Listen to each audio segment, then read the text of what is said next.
ওম শান্তি। আজকের মূল্য তারিখ 9/7/2025।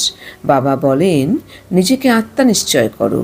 অর্ধকল্প তো ড্রামা অনুযায়ী দেহ অভিমানী হয়ে থেকেছ, এখন দেহি অভিমানী হতে হবে। ড্রামা অনুযায়ী এখন পুরনো দুনিয়াকে পরিবর্তিত হয়ে নতুন দুনিয়া হতে হবে।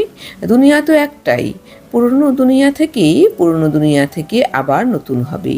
নতুন দুনিয়ায় নতুন ভারত ছিল, তখন সেখানে দেবী দেবতা ছিল, যমুনার তীর ছিল, যার নাম ছিল পরিস্থান। সেখানে প্রাকৃতিক সৌন্দর্য বিদ্যমান। বাবা তাই বলেছেন, মিষ্টি বাচ্চারা, বাবা তোমাদের জ্ঞান রত্ন দিতে এসেছেন। বাবা তোমাদের যা বলেন বা বোঝান সেসব হলো জ্ঞান। জ্ঞানের রত্ন জ্ঞান সাগর ব্যতীত কেউ দিতে পারে না। তো আমাদের বাবা কিন্তু আমাদের জ্ঞান রত্ন দিতে এসেছেন। তো আমাদের বাবা হলেন জ্ঞানের সাগর। তো এই জ্ঞান রত্ন কিন্তু জ্ঞান সাগর ব্যতীত কেউ দিতে পারে না। তো বাবা যে এসে আমাদের যা শোনান বা বোঝান সেসবই হলো জ্ঞান।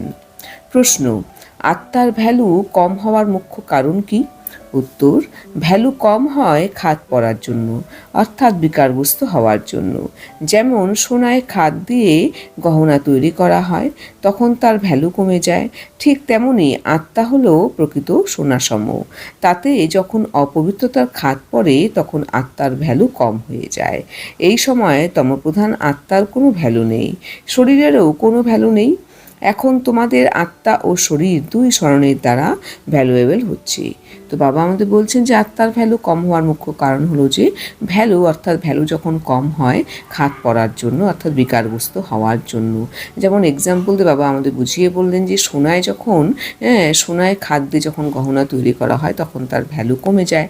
ঠিক তখনই আমাদের আত্মা যখন খাদ পড়ে যায়, অপবিত্রতার খাদ পড়ে যায়, অর্থাৎ আমরা যখন নিজেকে দেহ বলতে শুরু করি, দেহ ভাবতে শুরু করি, তখন আমাদের মধ্যে কিন্তু সেই দেহভানের বশীভূত হয়ে যে আমরা বিকারের বশীভূত হয়ে যে কর্মকাণ্ড করে থাকি, তার ফলে কিন্তু আমাদের আত্মার মধ্যে অপবিত্রতার খাদ পড়ে যায়।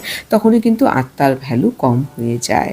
তো বাবা তাই বলছেন যে এই সময় তমপ্রধান আত্মার কিন্তু কোনো ভ্যালু নেই, শরীরেরও কোনো ভ্যালু নেই। বাবা তাই বলছেন, বাচ্চারা, এখন তোমাদের আত্মা ও শরীর দুই কিন্তু স্মরণের দ্বারা ভ্যালুয়েবল হচ্ছে। অর্থাৎ আমরা যত বাবাকে স্মরণ করব সেই স্মরণের দ্বারাই কিন্তু আমাদের আত্মা ও শরীর দুটাই ভ্যালুয়েবल হবে। मीठे मीठे सिखलाते बच्चों प्रति माता पिता बाप दादा को याद किया गुड मॉर्निंग। रूहानी बाप की रूहानी बच्चों को नमस्ते। हम रूहानी बच्चों की रूहानी बाप दादा को याद किया गुड मॉर्निंग और नमस्ते नमस्ते नमस्ते। ধারণার জন্য মুখ্য সার নাম্বার 1, বাবার কাছে পুরো প্রাপ্তির জন্য কথায় যা কর্মেও যেন তাই হয়, এরই পুরুষার্থ করতে হবে, মোহজিত হতে হবে। সদা যেন স্মরণে থাকে যে আমরা শান্তির সাগরের সন্তান, আমাদের শান্তিতে থাকতে হবে। মুখে চুষিকাঠি রাখতে হবে, মূলহারা রাখতে হবে। গাফিলতি করে সময় নষ্ট করবে না। বাবার কাছ থেকে সব কিছু নেওয়ার জন্য আমরা কথায় যা বলি তা কিন্তু আমাদের কর্মেও করতে হবে। এটি কিন্তু আমাদের পুরুষার্থ করতে হবে। আমাদের কিন্তু মোহজিত হতে হবে, অর্থাৎ আমাদের কিন্তু কোনো কিছুর মধ্যে মোহ থাকলে হবে না। আমাদের সবসময় স্মরণে রাখতে হবে যে আমাদের বাবা হলেন শান্তির সাগর, তো আমরা হলাম ওনার সন্তান। তো আমাদের কিন্তু শান্তিতে থাকতে হবে, আমাদের কোনো বিষয়ে কিন্তু গাফিলতি করে সময় নষ্ট করলে হবে না। বরদান, সংগঠনরূপী পিলারকে মজবুত বানিয়ে সকলের স্নেহী সন্তুষ্ট আত্মা ভাবো। বাবা আমাদের বলছেন যে সংগঠনরূপী পিলারকে মজবুত বানিয়ে সকলের স্নেহী হয়ে তোমরা সন্তুষ্ট আত্মা হও। স্পষ্টীকরণ, সংগঠনের শক্তি হলো বিশেষ শক্তি। একমতে থাকা সংগঠনের পিলারকে কেউই নাড়াতে পারবে না, কিন্তু এর আধার হলো একে অপরের স্নেহী হয়ে পরস্পরকে রিগার্ড দেওয়া আর নিজে সন্তুষ্ট থেকে সকলকে সন্তুষ্ট করা। না কেউ ডিস্টার্ব হবে আর না কেউ ডিস্টার্ব করবে। সবাই একে অপরকে শুভ ভাবনা আর শুভ কামনার সহযোগ দিতে থাকলে এই সংগঠনের পিলার আরও মজবুত হয়ে যাবে। সংগঠনের শক্তিই হলো বিজয়ের বিশেষ আধারস্বরূপ।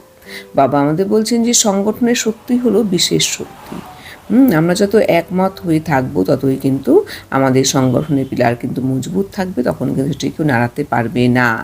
আর এর আধার হলো একে অপরের স্নেহ, অর্থাৎ একে অপরকে স্নেহ করে পরস্পরের প্রতি পরস্পরকে রিগার্ড দেওয়া, অর্থাৎ সম্মান দেওয়া আর নিজে সন্তুষ্ট থেকে সকলকে সন্তুষ্ট করা।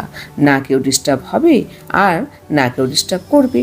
সকলকে একে অপরের প্রতি শুভ ভাবনা এবং শুভ কামনার সহযোগ দিতে হবে। এর ফলে কিন্তু আমাদের সংগঠনের পিলার আরও শক্তিশালী হয়ে যাবে। সংগঠনের শক্তিই হলো বিজয়ের বিশেষ আধারস্বরূপ। স্লোগান: যখন প্রত্যেক কর্ম যথার্থ আর যুক্তিযুক্ত হবে তখন বলা হবে পবিত্র আত্মা।